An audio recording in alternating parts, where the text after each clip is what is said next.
Hi, I'm Tenny-Brittian, and we are about to spend the next 8 weeks together. But before we get started, I wanted to do this video so that you know a little bit about me and so we can go through the syllabus so we can all be on the same page as we get started. So about me, because you know it is all about me, I was born in St. Louis, Missouri. I grew up in Pittsburgh, Pennsylvania.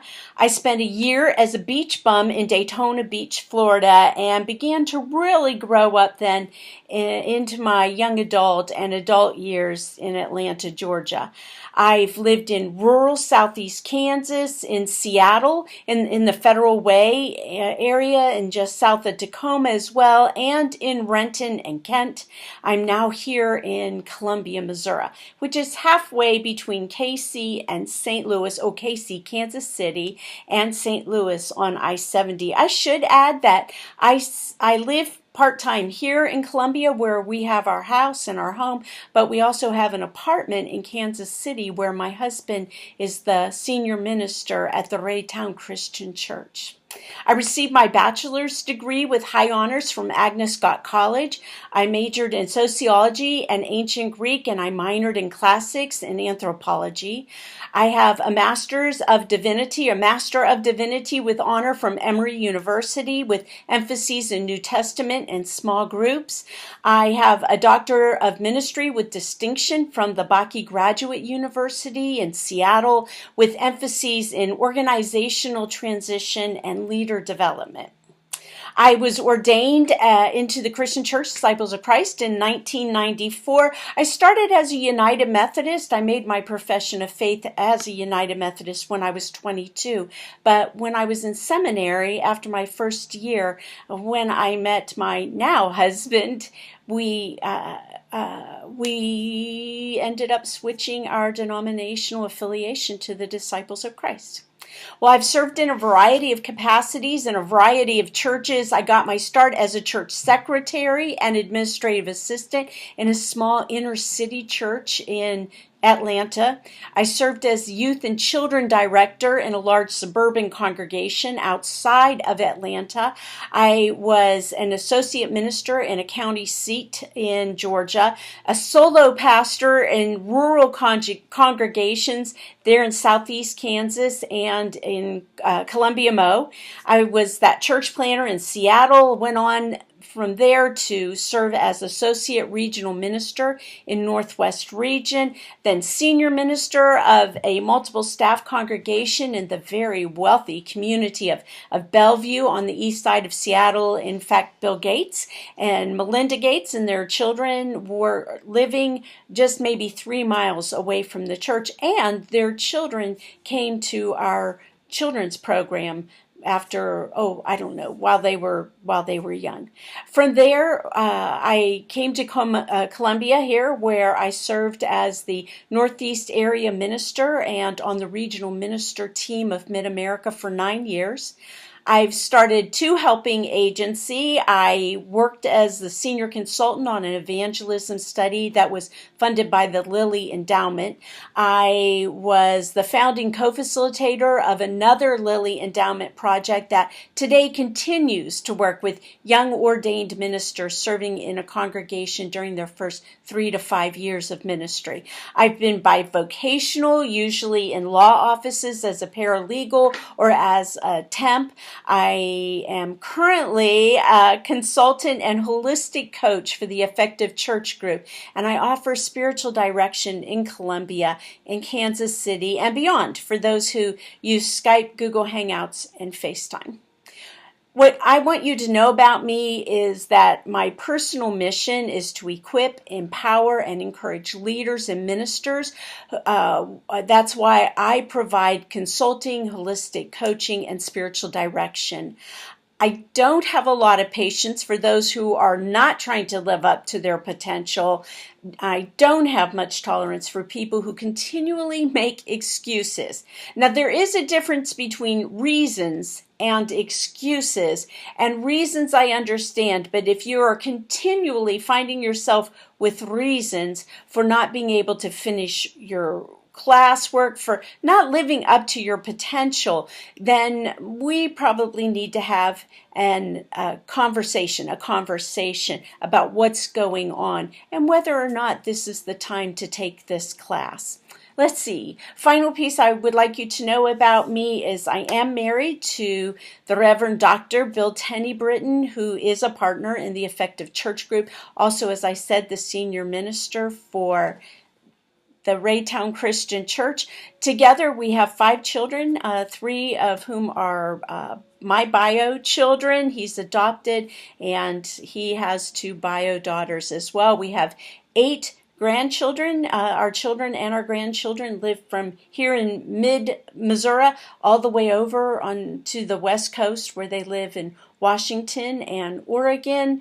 And I have 4 old English sheepdogs who are my children now, and I really love to get to spend time with them as well. I look forward to hearing about you in your bios that you're going to be posting if you haven't already. So let's get on to this syllabus. And you may want to pull your syllabus off. If you're printing out materials, print this out. If you're reading it online, then let's pause for a moment so we can get what we need, and we'll be ready to go through this together. So we're pausing for a moment. And now to our syllabus. If you're a Disciples of Christ and you are pursuing ordination via the apprentice track or commissioning, you know that there are 16 skills and practices that you have to complete. Ethics is one of those skills and practices. There are 8 objectives that are listed for that. If you, as you look through this syllabus, you see 8 objectives, and those 8 objectives fulfill the objectives for this skill and this practice. So when you complete this course, you will have a portfolio, and please keep a portfolio. Your discussion forum discussions, your papers, you want all of that to go into a portfolio so that you have that to give to your commission on ministry or whoever your commissioning, your ordination commission is. If you're not in the Christian Church Disciples of Christ, let me tell you that this will hold you in good stead. I believe the United Church of Christ has something very similar, and you'll be able to demonstrate by the end of this class that you have completed these objectives. My expectations are laid out as well. I want you to keep reading and keep checking your syllabus. The onus is on you. I have detailed what is due. I have detailed what each class is holding, what each week is holding. I will note any changes, which really are modifications to this on our class homepage. They will be minor at best usually, and as far as I know, the only modifications I've made along the way is to push back a due date because I've had a problem or a glitch in getting information to you. So just keep checking. You want to stay on top of that. Watch the video each week. There is a vid lecture. You need to watch that. Read the materials comprehensively. Again, there will be materials that you'll read out of a book and generally it's additional readings which are downloadable in the week's lesson. Read comprehensively. If you can't answer questions if you haven't watched the video and you haven't read comprehensively. I'll know if you don't, and you'll know when you don't. So just do it. There is lots of readings for this course. By its very nature, there has to be the reading. It's going to be fast-paced. I remember my first Greek professor who said, "I know you always seem behind, but you'll feel on top of this material by next week and feel behind on that. I understand that. I keep all of that in that context. Get ahead as much as you can with your reading from Lovin and Schmitz. So when you have a chance, read them and take notes as you read. Don't be afraid to write in the margins, to highlight your book. If you do better by writing out what you're reading on a journal, some of us learn better that way, then take notes as you read. Integrate, and maybe I've said this already, but I can't say it enough. Integrate all of each week's assignments, integrate that on the discussion forums and in your papers. When you're on the discussion forums in particular, don't regurgitate what you've read or you've watched. Bring in outside resources. Take into account what others have said. By Wednesday noon, that gives you a day and 3 hours generally, let's say 24 hours after posting the videos, then you are to post your initial responses to the questions. When there's more than one question, you answer all of the questions, each of the questions. There will be content questions which demonstrate that you've read the materials and are able to interact with it. And then there are personal questions. That's where I want you to really be integrating this information. I want you to wrestle with it for yourself. Demonstrate what you've watched, what you read, and again, work to make those learnings your own. If you don't like something that you've read, if you want to blow it off, know that there is a method to my madness. I have not assigned anything that there's not a reason for assigning it. I wouldn't waste your time and I wouldn't waste my time. I don't care about your opinion on matters like this. If you don't like something, I want you to first ask yourself why. Ask why I would include this information as important. Why might that be important? And if you don't see it now, I think by the end of the course you will. So have a little bit of patience around that.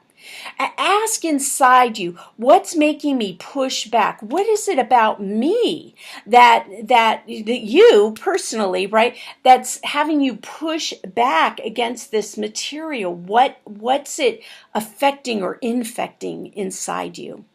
And in fact, that's a good question. What's making me push back? What's causing this reaction in me? That's a good question to keep in front of you when you're interacting with your classmates. When one of your classmates posts something that bothers you, remember, we are all coming at this class from different theological perspective. Some of us are very conservative. Some of us are very liberal. Some of us are middle of the road. So we're going to each own who we are and where we are, and we're going to learn from one another. When it comes to God, I am absolutely convinced that God is so huge and God is so great that it's like God is like a multifaceted diamond, a huge diamond. And you may see things diametrically opposed to how I see them and vice versa, but they're all part of this whole.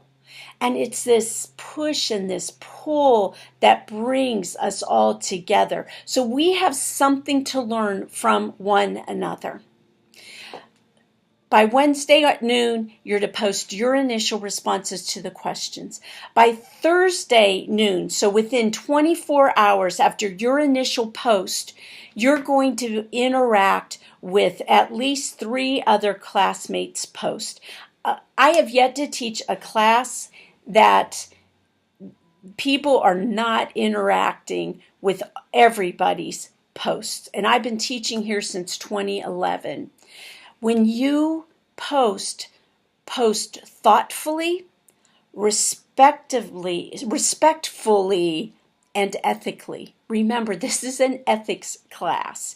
You will have points deducted if you are not respectful, if you do not respond in an ethical manner, and if that happens more than once, then we'll be having a conversation with our director about what we're going to do with that, because it's not acceptable in this class whatsoever. When you're reacting with one another, refrain from "That's nice," or "Oh, I really agree." If you agree, then add on to that your learnings. Let's expand one another. And again, I've never taught a class where I've not learned something from you. So this class actually integrates what I've learned in other teachings. All right, so by Wednesday, you're going to make your initial post on the questions. By Thursday at noon, you'll have begun interacting with one another. And by Saturday at 3, you finish your interactions. Because you need to be winding down. If you have Saturday services, you need to be getting ready for worship. If you have Sunday services, you need to be making your last preps for that service or those services. You need to be centering yourself and recentering yourself.